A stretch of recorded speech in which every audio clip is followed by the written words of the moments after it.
दर्शकों के प्यार से बनी बात, मिला 80,000 सब्सक्राइबर्स का साथ। कम समय में 1.5 करोड़ से भी अधिक दर्शकों ने देखा आई इंडिया। नमस्कार, आप देख रहे हैं आई इंडिया और मैं हूं पंकज सिंह गौर। और आज आई इंडिया के स्टूडियो में खास मेहमान हैं जिनका आपसे परिचय कराना इसलिए लाजमी है क्योंकि आप जो है समूचे देश में युवाओं की संसद और पंचायत को आयोजित कर रहे हैं। और जिस तरीके से आपने देखा कि बेरोजगारी को लेकर आज एक बड़ा मुद्दा है, उसी बेरोजगारी पर आप एक करारा प्रहार कर रहे हैं। तो हम आपको बता दें कि आप शशांक शेखर सिंह पुष्कर जी हैं और जिनका स्वागत है और आज हम चर्चा भी करेंगे क्योंकि सीतापुर में भी अगर बात करें तो राष्ट्रवादी युवा अधिकार मंच द्वारा आज युवा संसद और महापंचायत का आयोजन किया गया था। तो आपका स्वागत है। पहला सवाल मेरा ये है कि युवा संसद और अगर बात करें महापंचायत क्यों आयोजित करनी पड़ रही है, ये बड़ा सवाल है। आप सभी अवगत हैं कि आज देश में बेरोजगारी चरम पर है। पक्ष और विपक्ष के पास कोई ऐसी ठोस कार्य योजना नहीं है। नौजवानों के मुद्दों को लेकर के वो लगातार भ्रमित करती रही है। आप जान रहे हैं कि आज 70 सालों में नौजवानों के लिए कोई अभी तक युवा आधारित नीति नहीं बन पाई। उनके लिए राष्ट्रीय स्तर पर कोई आयोग नहीं बन पाया। कुशल योग्य बेरोजगारों के लिए राष्ट्रीय स्तर पर कोई रोजगार गारंटी योजना नहीं बन पाई। प्रतियोगी छात्र छात्राएं 10 साल 5 साल तक फॉर्म भरने के बाद चक्कर लगा रहे हैं, सड़कों पर संघर्ष कर रहे हैं। उनकी समय सीमा कोई तय नहीं है। उनको निःशुल्क कोई अभी तक व्यवस्था नहीं दी जा रही है प्रतियोगी परीक्षाओं को लेकर के। और सबसे बड़ी जो समस्या है वो सरकारी विभागों में जो आउटसोर्सिंग जैसी कुप्रथा लागू की गई है, उस कुप्रथा के माध्यम से पढ़े लिखे योग्य बेरोजगारों का बड़े पैमाने पर शोषण किया जा रहा है। इन तमाम मुद्दों को लेकर के, छात्रों नौजवानों के बुनियादी सवालों को लेकर के, उनकी भूमिका भागीदारी को सुनिश्चित करने, उनके अधिकार संरक्षण संवर्धन हेतु, उनके सम्मान स्वाभिमान की रक्षा के लिए उनको न्याय दिलाने तक ये युवा संसद एवं महापंचायत कार्यक्रम के माध्यम से राजनीतिक दलों को घेरने की कोशिश है। प्रयास है कि नौजवानों को दरकिनार करके कोई भी, चाहे वो सामाजिक हो, आर्थिक हो, राजनीतिक हो, शैक्षिक हो, सांस्कृतिक हो, किसी प्रकार के देश में उत्थान की परिकल्पना संभव नहीं है। जैसा कि आप जानते हैं कि देश में नौजवानों की या किसी प्रकार के आंदोलन में महत्वपूर्ण भूमिका रही है। नौजवान उनको सिर्फ वोट बैंक और प्रचार तंत्र तक सीमित रखते हैं। तो मुझे लगता है कि नौजवानों को इन राजनीतिक दलों के चंगुल से बाहर आकर एक मंच पर आने की आवश्यकता है। बिल्कुल। ये बताइए कि आपका ये मत है कि एक मंच पर आने की आवश्यकता है। शशांक शेखर जी, अगर बात करें तो आप देखते होंगे कि समाजवादी पार्टी हो या भारतीय जनता पार्टी हो या कांग्रेस हो, इसमें भी छात्र संगठन बने हुए हैं। तो क्या लगता है अब वो संगठन सही से काम नहीं कर रहे हैं? इसी तरीके यही कारण है कि जो बेरोजगारी है वो सुरसा के मुंह की तरह बढ़ती जा रही है। जी बिल्कुल, मेरा सवाल इसी पर है कि फ्रंटल प्रकोष्ठ के नाम पर सिर्फ नौजवानों की ऊर्जा का दोहन किया गया, उनका दुरुपयोग हुआ। उनके लिए जो वास्तव में होना चाहिए था, आज जिन सवालों को लेकर के राष्ट्रवादी युवा अधिकार मंच के बैनर तले हम लोग सड़क पर संसद चलाने की बात कर रहे हैं, महापंचायत करने की बात कर रहे हैं, वही मुख्य कारण है। यदि राजनीतिक दलों ने आज तक सोचा होता, या तो पक्ष में है या तो विपक्ष में है। जब सत्ता पक्ष में लोग आते हैं तो रोजगार का जो है ढिढोरा पीटते हैं, जब वही लोग विपक्ष में होते हैं तो बेरोजगारी का ढिढोरा पीटते हैं। तो मुझे लगता है कि जब तक कोई ठोस कार्य योजना, ठोस नीति नहीं बनेगी, ये राजनीतिक दलों के चंगुल से नौजवानों को बाहर आकर के स्वयं अपने हित की लड़ाई लड़नी पड़ेगी। क्योंकि इनकी नीति, नियत और कार्य योजना कुछ नौजवानों को लेकर के स्पष्ट नहीं है। ये नौजवानों को सिर्फ पंगु बनाना चाहते हैं। आप देखेंगे कि नौजवान आज बेरोजगारी की दशा में अपराध की तरफ बढ़ रहा है, अवसादग्रस्त है। तमाम आप देखेंगे नौजवान आत्महत्याएं करने पर विवश है। यह चिंताजनक विषय है।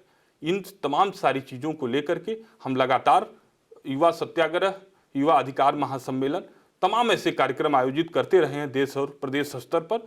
और अब हमने गांव, जिले और प्रदेश स्तर, राष्ट्रीय स्तर पर युवा संसद एवं महापंचायत कार्यक्रम चलाए जाने का हमने निर्णय लिया है। उसी क्रम में आज सीतापुर में ये हमारा कार्यक्रम था, जो प्रयागराज से अमर शहीद चंद्रशेखर आजाद जी के कर्मभूमि से प्रयागराज से प्रारंभ हुआ था। आपका मत है कि युवा अवसादग्रस्त होता जा रहा है।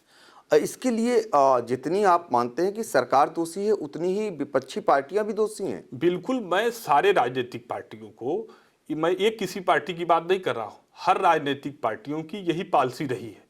इसी मजबूरी के कारण ये संघर्ष एक दिन का नहीं है, 10 साल से लगातार मैं इस मुद्दे को सार्वजनिक मंचों से हमेशा लगातार उठाते रहा हूँ और मुझे आवश्यकता पड़ी इन नौजवानों को इनके काकस से, इनके चंगुल से बचा पाना, ये आज के डेट में बहुत बड़ी चुनौती है। मैं इसको चुनौती के रूप में स्वीकार करते हुए नौजवानों के बीच में जा रहा हूँ, जाऊँगा, उनको जागरूक करूँगा, एक मंच पर लाने की कोशिश कर रहा हूँ और उनके चंगुल से बचाने की कोशिश कर रहा हूँ। आप 10 साल से इसमें लगे हुए हैं जी। आपके समय में भारतीय जनता पार्टी की सरकार रही है जी। दूसरी बार योगी सरकार बनी है, मोदी सरकार बनी है, तीसरी बार फिर से चुनावी मैदान में मोदी सरकार आने जा रही है।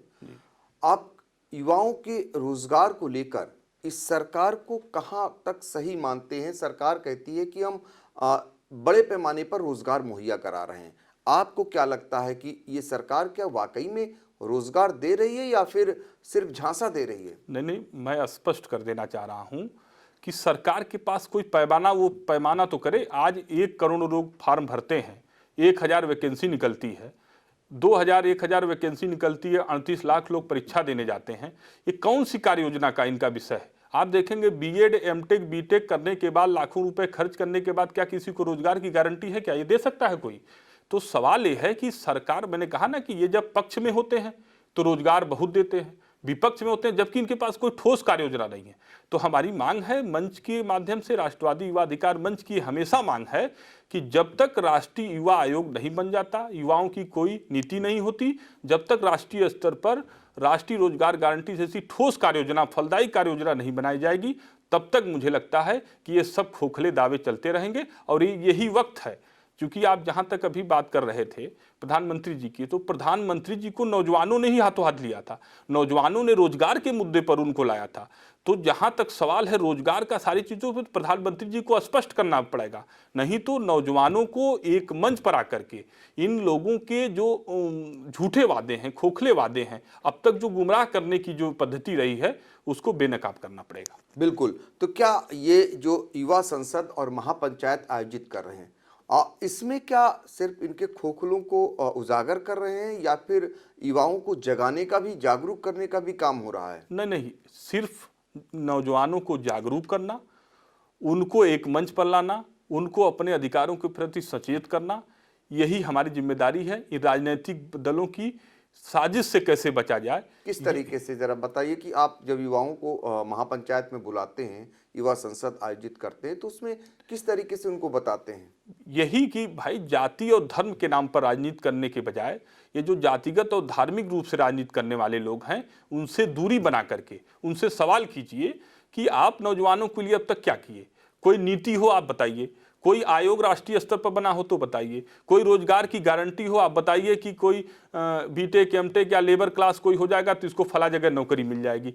वो आपके पास कोई पैमाना हो तो बताइए, तो मैं जो कहेंगे नौजवान वो मानने को तैयार हो जाएगा। लेकिन स्पष्ट कर देना चाहता हूं बड़ी जिम्मेदारी के साथ कि किसी भी राजनीतिक दल के पास, कोई भी हो, चाहे वो पक्ष हो विपक्ष हो, उसके पास नौजवानों को लेकर के कोई ठोस कार्य योजना नहीं है।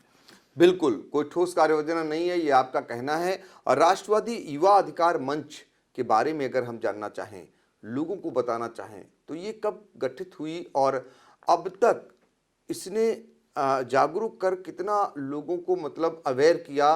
क्योंकि एक बड़ा सवाल हर बार उठता है कि सरकारें बड़े पैमाने पर बेरोजगारों को रोजगार देने के लिए फार्म भरवाती हैं, एक बहुत मोटी रकम सरकारें वसूल कर लेती हैं और आप देखते होंगे कई परीक्षाओं में ऐन मौके पर परीक्षाएं निरस्त हो जाती हैं।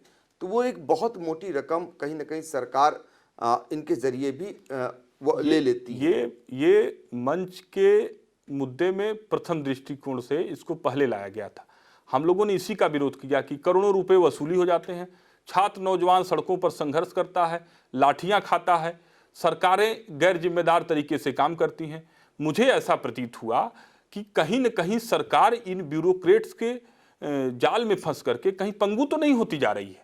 सरकार यदि चाहे तो सरकार लोगों की चीज़ों को, अब आप देखेंगे आउटसोर्सिंग, पिछली सरकार थी तो आउटसोर्सिंग की शुरुआत की गई थी, एक नौजवान मुख्यमंत्री ने उसकी शुरुआत किया। अच्छा, वर्तमान सरकार के मुख्यमंत्री जब आए तो उन्होंने उसको और चरम पर पहुंचा दिया। उनको लगा कि नौजवान कोई खाने पीने की वस्तु है, इसको सप्लाई कर दिया जाए। उन्होंने कंपनियों के अधीन कर दिया, कंपनियों को खुला छूट दे दिया।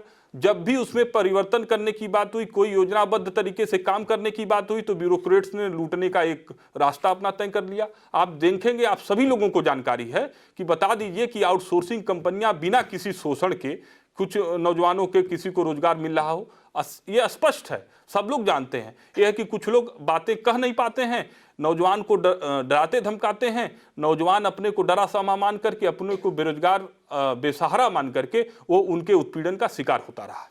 तो क्या मानते हैं, युवा संसद और जो महापंचायत आप आयोजित कर रहे हैं जी, और इनसे क्या जागरूकता आएगी? हम अक्सर देखते हैं, अभी एक पीटी की परीक्षा थी जी, गैर जिलों में, उनके बहुत दूर दूर तक उनके केंद्र लगा दिए गए, परीक्षा केंद्र।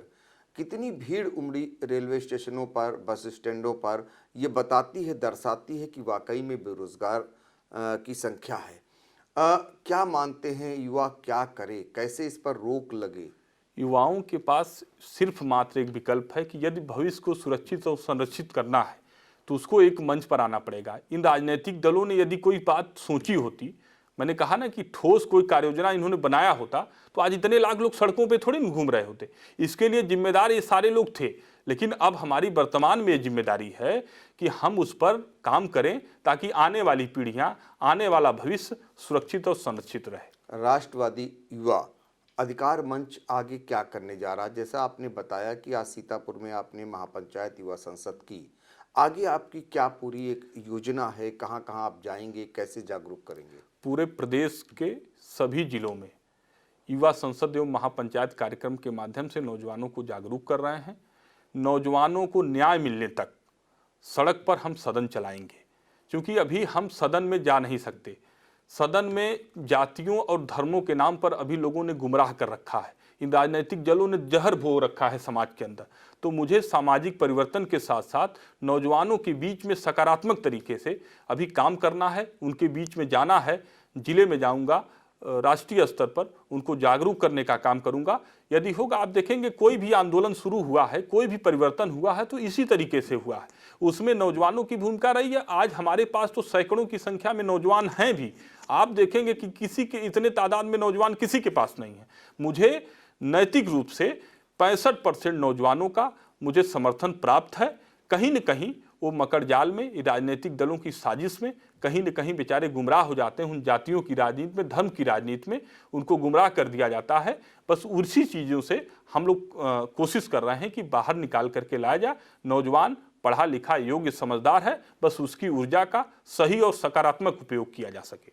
बिल्कुल। तो आपने लोकसभा में, राज्यसभा में, विधान परिषद में, विधानसभा में और सदन लगते हुए देखा होगा, लेकिन सड़क पर सदन ये निश्चित तौर पर एक बड़ा आने वाले दिनों में एक लोगों के लिए एक बहुत जागरूकता का तो काम हो ही रहा है, खासकर युवाओं के लिए, और एक बड़ी सीख राजनीतिक दलों के लिए भी दी जा रही है कि अब युवा धीरे धीरे कहीं ना कहीं जागरूक हो रहा है। और ये युवा अगर जागरूक हुआ तो कहीं ना कहीं एक दिन घंटी जरूर बजाएगा। जिन लोगों ने युवाओं के नाम पर राजनीति की है और उन्हें बेरोजगार बनाने का काम किया। तो ये थे हमारे साथ राष्ट्रवादी युवा अधिकार मंच के राष्ट्रीय अध्यक्ष शशांक शेखर पुष्कर जी, जिन्होंने आज खुलकर युवाओं को लेकर बातचीत की और जो मंच का इनका मकसद है उसको आपके सामने रखा, और कैसे जिलों में जाकर वो युवा संसद और साथ ही महापंचायत कर जागरूक बनाने का उन्हें काम कर रहे हैं, इसको आपके सामने रखा। आपका बहुत बहुत शुक्रिया। बहुत बहुत धन्यवाद आपका। जिसकी लोकप्रियता होगी अच्छी, बसपा देगी टिकट। निकाय चुनाव को लेकर 26 नवंबर को देखें बसपा के जिलाध्यक्ष विनोद कुमार से बातचीत। ये माना जाए कि बहुजन समाज पार्टी आरक्षण के बाद जो है टिकट बांटेगी, आरक्षण का वेट हो रहा है। हाँ, आरक्षण का वेट इसलिए हो रहा है क्योंकि लोग भी सहमे हुए हैं कि आरक्षण में पता नहीं क्या हो, कहाँ से क्या हो।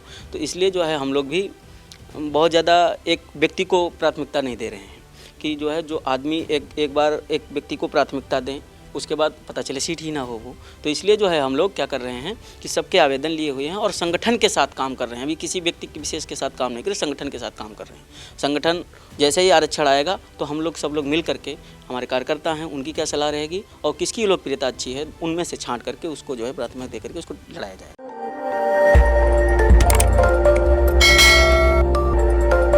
खबर आपकी, नजर हमारी। देखते रहिए आई इंडिया।